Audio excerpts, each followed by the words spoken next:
Hello, Trà Vinh xin chào các bạn. Hôm nay thì mình chia sẻ một món bánh dân gian quen thuộc nè.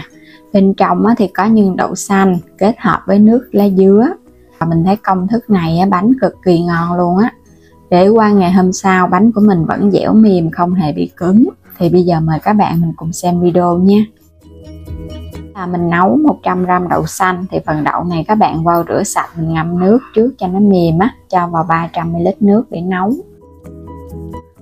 Phần đậu đã nấu xong cho nó khô ráo vậy nè, nó chín là được rồi, mình để qua bên ha. Tiếp theo là mình dùng 100g bột năng, bên đây là 30g bột gạo nè, 100g đường, chút xíu muối, 300ml nước cốt dừa. Thì các bạn có thể xem thêm trong phần mô tả, mình để chi tiết hơn á. Pha bột thì các bạn cho hết lần lượt 2 loại bột vô. Đây là cái phần bột đậu xanh mình pha trước nha. Cho đường vô luôn nè. Mình sẽ xay cái đậu này cho nó mịn ra. Còn nếu mà không có xay thì khi mà nấu vừa chín các bạn dùng cái giá mình khuấy nhanh tay, thì đậu của mình nó sẽ mềm và nó nhừ, khỏi cần phải xay luôn. Bây giờ cho vào nó xay nè. Các bạn sẽ cho một ít nước cốt dừa vô. Mình sẽ xay cho cái hỗn hợp này nó mịn thiện chút nữa, cái bánh của mình ra nhìn nó sẽ đẹp hơn. Khi đậu nó mịn rồi các bạn sẽ cho hết vô trong cái thau bột để bắt đầu mình trộn bột nha. Rồi cái lượng nước cốt dừa còn lại thì mình tráng cái khuôn này luôn. Thì mình tráng cái cối nè, cho nó hết cái phần đậu, không có bỏ ha, bỏ cũng phí á. Rồi các bạn sẽ khuấy đều lên.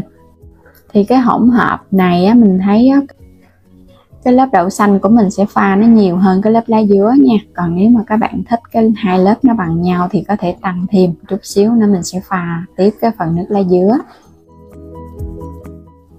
Trộn bột xong thì các bạn lọc nó qua cái rây để cho phần bột của mình nó mịn hơn. Tại vì mình dùng cái loại bột gạo hạt nè, cho nên là nó khó tan.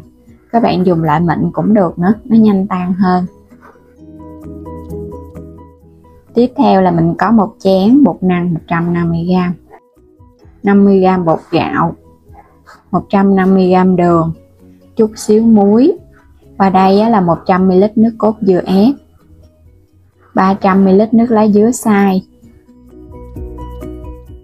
Bây giờ bắt đầu mình sẽ pha bột nè, mình cũng cho hết lần lượt 2 loại bột vô.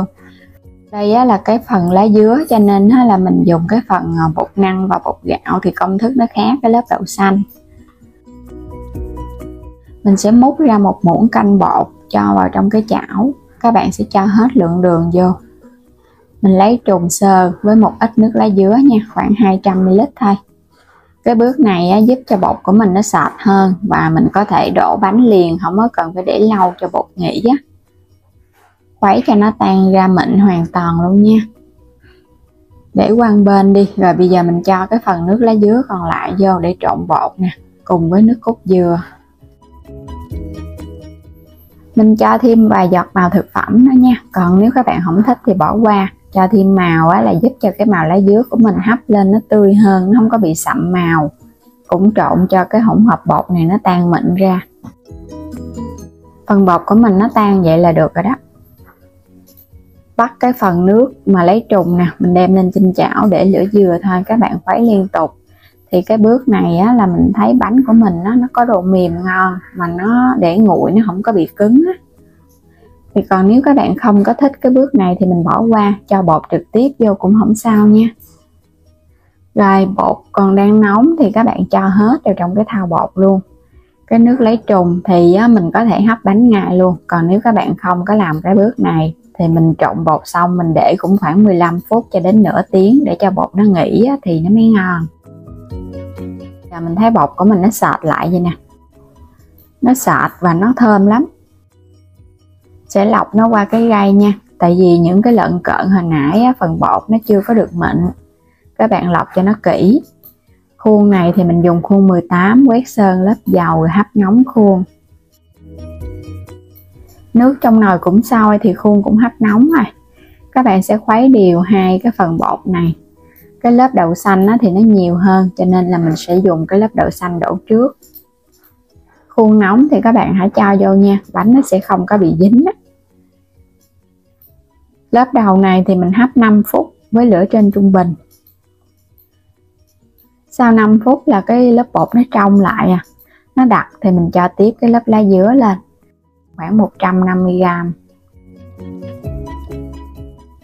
Mỗi một lớp thì các bạn nhớ mình hấp 5 phút với lửa trên trung bình là được cái lớp bột nó trong lại là được. Mình đổ tiếp cái lớp kế.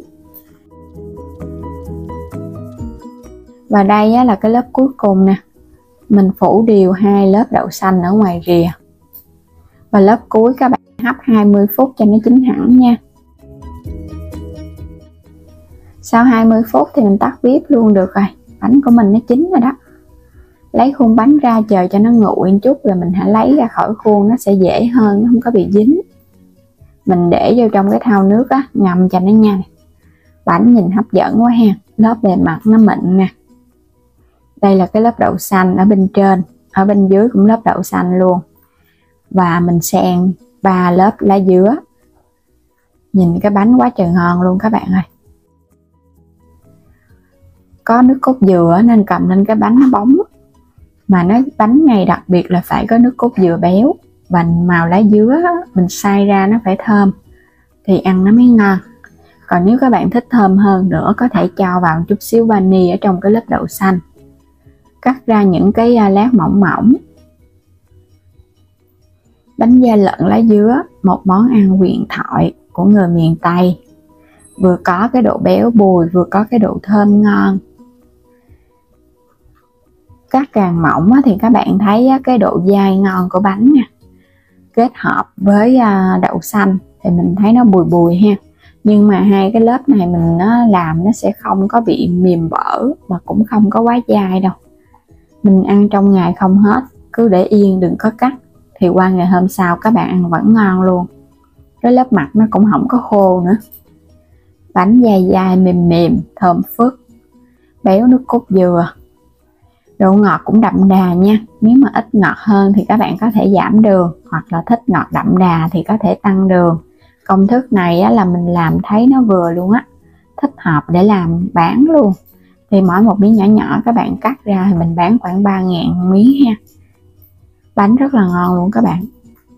Làm trong cái ổ bánh mà mình rất là thích. Mình có rất là nhiều cái công thức để làm bánh da lợn, nhưng mà công thức này là mình thấy bánh ngon, béo, thơm, ngọt cũng vừa luôn. Ăn ít hoặc là nhiều hơn thì các bạn cứ nhân đôi lên là được nha. Đến đây thì mình chúc các bạn ngon miệng. Đừng quên đăng ký kênh để ủng hộ mình, chia sẻ các video nữa nha. Xin chào tạm biệt, hẹn gặp lại các bạn ở những video tiếp theo.